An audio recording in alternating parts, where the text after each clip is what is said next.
Eu já diria aí, mais à frente, que a gente ia fazer cota de não humanos.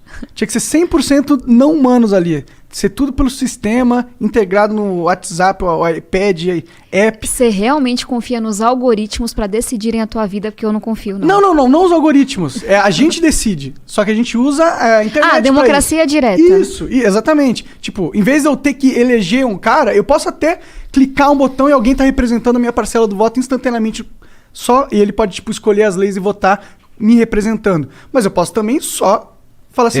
Revogar o voto dele. Eu tenho um cara que elegi como representante aqui no app.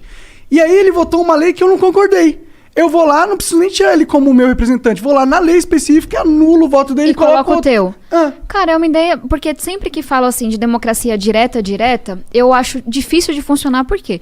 Eu literalmente sou paga, não é que todo mundo faz, mas pra estudar, feito uma mula e votar as coisas. Sim. Assim, você tem que entender de Eletrobras, licenciamento ambiental, Fundeb, às vezes em uma semana. Tem dia que eu dou 20 votos. E assim, é o final de semana, é o dia anterior estudando. Então, eu não acho que, sei lá, minha mãe é recepcionista. Concordo. Que ela vai ter que ir lá... Porque ela não tem tempo, vai olhar a planilha econômica do orçamento público, vai ter que votar naquela porra. Ela vai saber o quê? Nada. Mas ela pode facilmente escolher alguém. Mas esse teu negócio é legal. Eu achei interessante. Que, pelo que eu entendi, é assim, ó... Tá lá o meu representante. Se naquela questão não me representa, a minha fraçãozinha do voto, eu vou dar aqui. Ou tipo, esse cara não me representa mais. Em vez de eu ter que esperar 4 anos, eu clico no botão, deixo de seguir e sigo o outro. Acabou. Agora o peso dos próximos votos é do outro aí cara. Você me pegou. Acho que pode fazer sentido. Desde que a gente não tenha expectativa de que todo mundo vai parar a vida pra estudar e votar sobre tudo. Isso é impossível. Eu não ia fazer isso. Porque nem todo mundo quer também. Só vocês aí que são dedicados nisso. Seu trabalho é isso. Você está de sacanagem, né, Monarcão? Não é todo mundo que senta pra estudar as matérias, não. Geralmente o povo olha qual a orientação do governo. Já ouviu falar de emenda? Sim, já ouviu falar. Tratores e tratores, né? Pois é, orçamento paralelo, orçamento secreto, então... Infelizmente, né? Mas e como que é ser uma das únicas deputadas que tem uma visão prática de mundo, não tá ali só por motivos...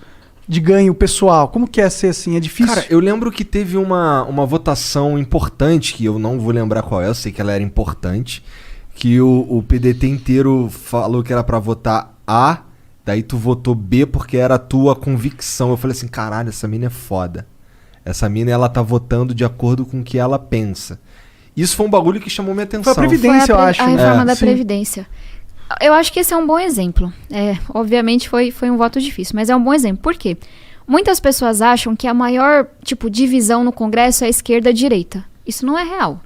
Assim, tem um grupo de esquerda, tem um grupo de direita, tem um grupo ideológico.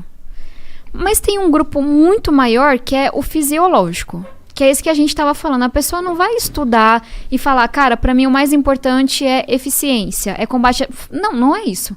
A pessoa vai dizer, a orientação do governo é essa, ou de fulano é essa, e eu vou ganhar a minha emenda, vou ganhar aqui o negócio. Então, só pra gente não ficar achando que a maior diferença é esquerda-direita, quando na verdade é de prática. E aí, qual é a minha crítica na questão da Previdência? Cara, eu estudei muito esse tema. Muito, muito mesmo. Eu não faço as coisas de brincadeira.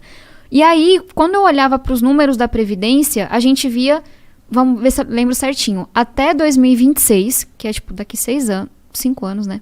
Daqui 5 anos, de cada R$10 do dinheiro público, 8 ia para pagar a aposentadoria.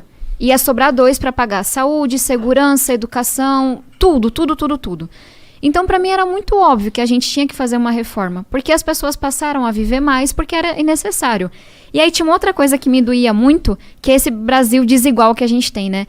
Cara, sei lá, minha mãe foi diarista, meu pai foi cobrador de ônibus, meu tio é pedreiro. Essas galeras se aposentavam com uma regra, por idade. A turma de classe média ou de classe alta se aposentava por tempo de contribuição. Por quê? Porque conseguiam carteira assinada. Não é uma coisa que todo mundo consegue.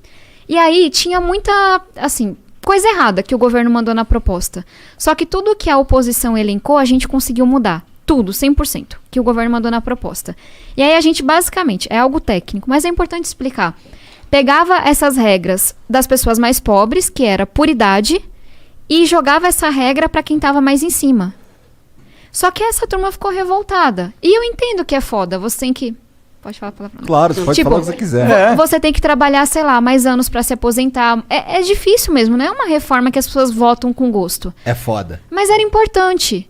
E aí veio essa galera que ganhava acima de 2 salários mínimos e muitas vezes, sei lá, acima de 5, 10, tinha gente ganhando 40 mil na aposentadoria no legislativo, os próprios políticos. E falava, nossa, você fez algo desumano, vão trabalhar até morrer. E aí, qual era a minha revolta? Porque a galera de esquerda falava isso. Só que a minha turma da missionária, tipo, meus parentes, meus vizinhos, não tinham mudado nada na reforma, entende? Entendi. Tipo, por que é que a regra que se aplica a você agora é desumana, mas quando ela se aplica a minha tia, minha mãe, meu vizinho, ela não é desumana?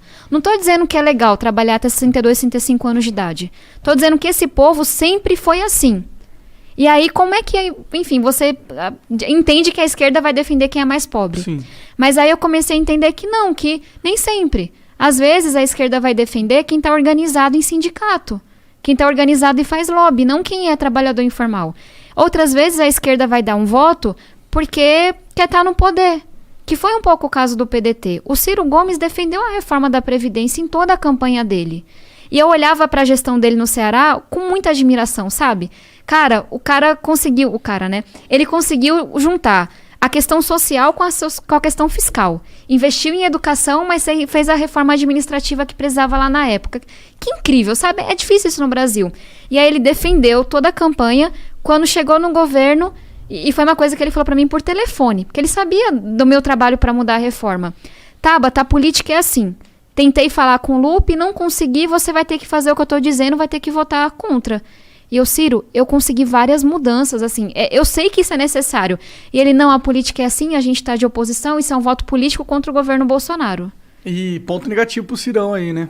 Mas você entende o meu ponto? Não, eu entendo, eu acho que você tá certíssimo, inclusive. E assim, o último ponto sobre esse negócio de ser mulher. Eu não acho que ele teria feito o que ele fez comigo se eu fosse um... Porque foram vários votos no partido, quase um terço. Mas eu fui a única pessoa que ele xingou, desligou o telefone, eu achando que tava tudo bem. E aí ele sai dando entrevista me xingando, me chamando de vendida, de traidora, dizendo que eu servia a 2 senhores, porque é a cabeça do homem. Se eu disse não à coisa que ele mandou eu fazer, na cabeça dele outro homem disse sim. Ele não conseguia entender que era eu pensando o tempo inteiro, sabe? Então eu acho que essa galera que tá mais tempo na política tem que levar uns chacoalhões ainda. Assim, esse foi uma coisa que sempre me incomodou do Ciro. Ele parece muito certo de si, sabe? Até demais. Ele tem muitas certezas. Bom, e aí o que deu? Deu mó rolo, né? Você até falou que 3 semanas atrás saiu no Cara, veredito, sei lá. Não é pra se enfrentar esse povo, não. Porque qual era a cabeça deles, assim? Eu era uma menina. Pensem, eu tentei dizer isso. Eu cheguei na política chegando mesmo, assim. Não era que eu tinha padrinho, sabe, morando no mesmo lugar. Eu cheguei com a conta zerada, pagando no cartão de crédito. Eu cheguei desse jeito. E aí, de repente, começa esse ataque do Ciro, do Lupe, de várias pessoas do partido, dizendo que eu era financiada. Às vezes pelo Jorge Paulo Lema, às vezes pelo Jorge Soros. Cada hora inventava um homem rico pra me financiar e pra mandar em mim. Dizendo que eu era traidora, que eu tinha traído os trabalhadores. Porque não anda na periferia, não conhece a realidade. Então, tipo, na minha comunidade, eu andava de boa. Eu nunca fui parada. Só que, o que está acontecendo nas redes sociais? Ameaça de morte, ameaça de estupro, gente do partido dizendo que ia acabar com a minha cara, que se eu me visse na rua. Porque, de novo, assim, a gente tá muito violento, né, como país. Só que ser mulher piora as coisas. Sem dúvida. E aí eu tive que andar com escolta, eu já tive que fazer denúncia pra polícia, tenho não sei quantos processos. Então foi muito duro. E aí eu entrei com uma ação na justiça em outubro de 2019. Ela só foi julgada umas 3 semanas atrás. Assim, com quase todos os votos, eu fui liberada do partido por justa causa. E tem uma coisa que é massa, que o ministro Barroso, ele colocou. Tinha violência política de gênero no que o PDT fez com a Tabata. Entendi. Porque fez com ela e não fez com mais ninguém do partido. Então você tá fora do partido, do PDT? Tô sem partido agora. Você tá sem partido. E aí,